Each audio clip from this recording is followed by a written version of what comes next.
안녕하세요. 핫한 축구 선수의 모든 것 총정리해드립니다. 한준TV의 스카우트 H, 국내 최고의 해외 축구 전문 기자, 분석 전문 기자 김현민 기자와 함께 하는데요.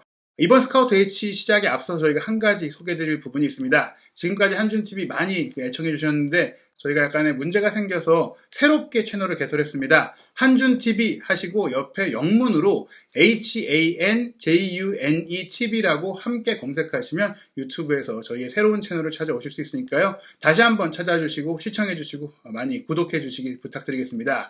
이번 주말에 이제 토트넘과 브렌트포드의 경기가 있고 또 2022 카타르 월드컵도 열리는 해기 때문에 여러 가지로 이제 관심이 높은 선수 바로 덴마크의 에릭센 선수인데 저희가 이전 편에서 브렌트포드의 최근 활약의 이유 그리고 토트넘 시절엔 어땠고 손흥민 선수가 2년 어떤지를 샅샅이 살펴봤는데 이제는 온전히 에릭센 개인에게 집중을 하고 또 덴마크 대표팀의 이야기까지 전해보겠습니다. 일단 에릭센 어떤 그 가정사였는지 어떤 부모님들이 좀 이제 키웠는지 궁금합니다. 예, 1992년 그 발렌타인데이 때 이제 토마스 에릭센과 도로시 에릭센이라는 부모 사이에서 미델파르트에서 태어났습니다. 부모님은 그렇게 부유하지는 않았었다라고 하더라고요. 소탈해 보이시네요. 그랬었다고 하고 그리고 이제 에릭센 밑에 동생이 있어가지고 1남 1녀거든요. 근데 흥미로운 거는 에릭센 동생 루이즈 엘리스거든요. 에릭센이거든요. 에릭센 동생도 콜딩큐라는 구단의 주장이고요. 덴마크 여자 축구 대표팀에도 콜업이 됐어요. 아, 그럼 지금도 활동을 하고 있겠네요. 제가 여자 축구는 잘 모르지만은 콜업 되기도 하고 했었다라고 하더라고요. 그럼 이게 그 남매가 축구 선수인 굉장히 드문 사례인데 부모님들은 축구 선수가 아니었어. 어떻게 된 건가 모르겠어요. 어쨌거나 대표팀 정도면 거의 덴마크 내에서도 최고의 여자 선수 중에 한 명이다라고 볼 수 있고 어딘가에 축구 유전자가 있었나 보다라고 할 수 있겠는데요. 에릭센 선수가 이제 유소년 시절에는 또 어떤 팀에서 거쳤나요? 먼저 만 3세에 바로 지역 연고지 팀인 미델파르트로 갔었다라고 하더라고요. 3세. 그럼 거의 한국 나이로 한 4, 5살 때 축구를 시작했다. 그러면서 어린 시절부터 이제 축구를 하기 시작을 했었는데요. 그러고 이제 오덴세로 만 9세 때 넘어갔었죠. 그러니까 오덴세 하면 이제 우리가 유럽 축구, 유로파리그나 챔스를 보면 이름 정도는 보셨을 것 같고 그렇다면은 덴마크 최고의 팀 중에 하나일 것 같은데요. 그가 덴마크에서 나름 그래도 최고까지는 아니더라도 어느 정도 역사를 가지고 있는 팀이죠. 그가 상당히 좋은 유스팀에 들어가가지고 성장을 하기 시작했는데요. 그 에릭센 선수에 대해서 그가 소꿉친구인 그 코펜하겐 미드필더 라스무스 팔크라고 있거든요. 팔크가 그런 얘기를 했어요. 겉과 속이 다르지 않고 믿을 수 있는 친구이다. 그리고 어떤 마찰을 일으키지 않고 항상 관계를 유지하려고 하는 그저 좋은 사람이다. 그러니까 이 사람이 사실 축구 선수 스타들 중에는 좀 이제 안 좋은 기질도 있지만 에릭센은 완전히 사람적으로 정말 좋은 사람이고 정말 폴라이트하다. 그러면서 부자라는 생각이 전혀 들지 않는다. 부자예요? 부자죠. 당연히 축구 선수 스타인데 부자죠. 부자가 된 이후 이제 어렸을 때는 그냥 돈을 별로 지출을 많이 하지 않는다라고 하더라고요. 검소하다. 어린 시절 경제적으로 힘든 가정에서 태어나서 그런지 상당히 검소하다라고 얘기를 하면서 심지어 토트넘하고 재계약했을 때도 축하 파티 같은 것도 안 했다라고 하더라고요. 거기다가 여동생인 루이즈도 그런 얘기를 했는데요. 그의 돈은 우리와 아무런 관련이 없다. 심지어 가족들도 에릭센 돈에 신경 쓰지 않는다.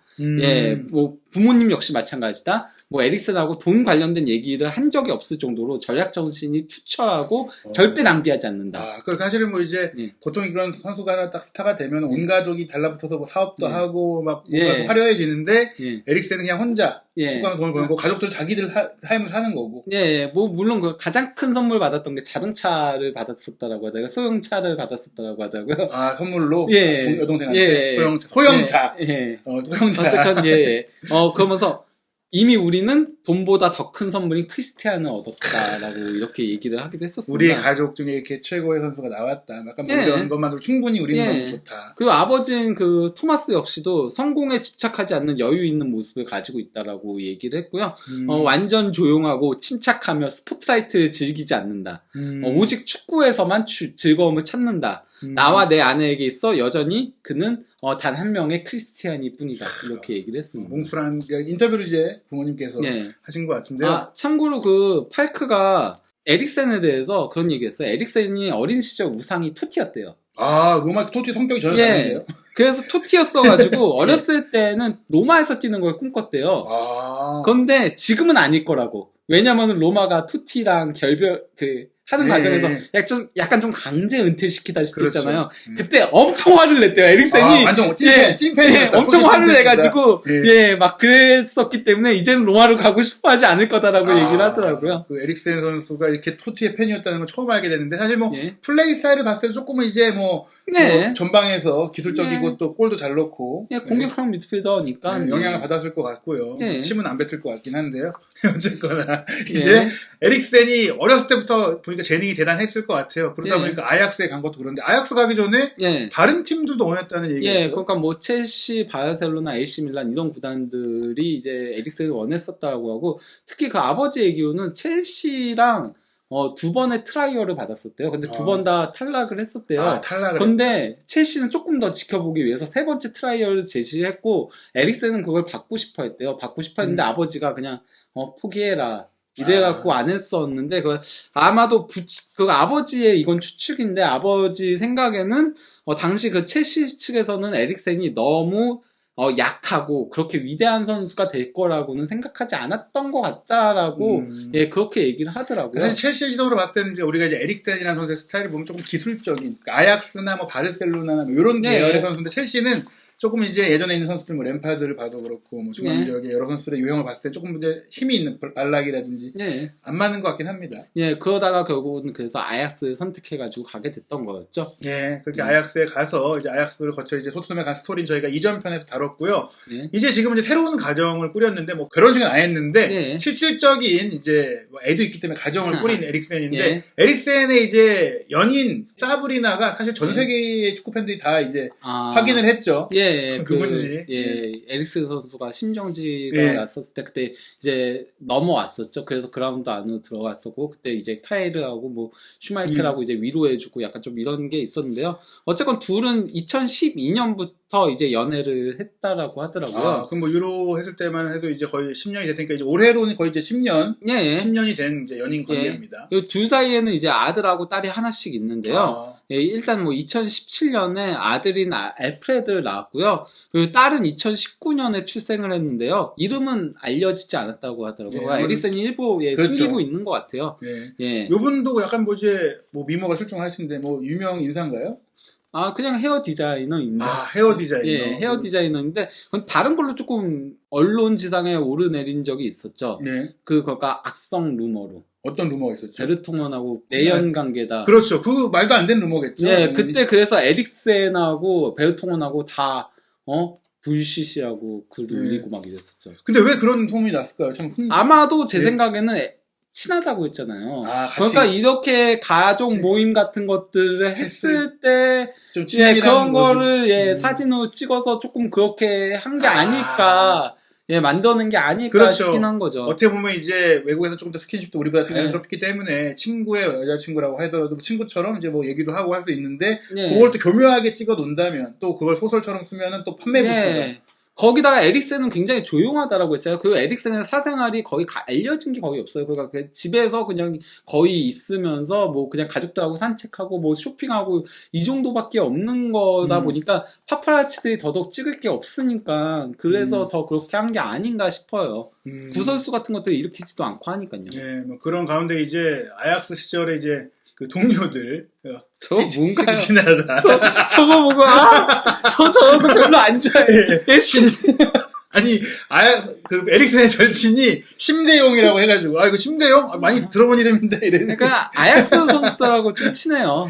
아무래도 거의 유스 시절 함께 했었던 게 큰 것 같아요. 그가 어릴 때 같이 축구 선수를 꿈꾸면서 그랬었다 보니까 베르통원, 심대용 그리고 뭐 저기 블린트도 있잖아요. 그 또 이게 보니까 또 항상 또 여자친구랑 같이 모였나 봐요. 그러니까요. 다 같이 이렇게 모여서 그러니까 그런 걸 만든 게 아니냐는 저기 베르통원이 있어요. 지금 베르통원이 모입니다. 그러니까요. 예. 여기서 어떤 그 모략을 누가 꾸몄다. 네.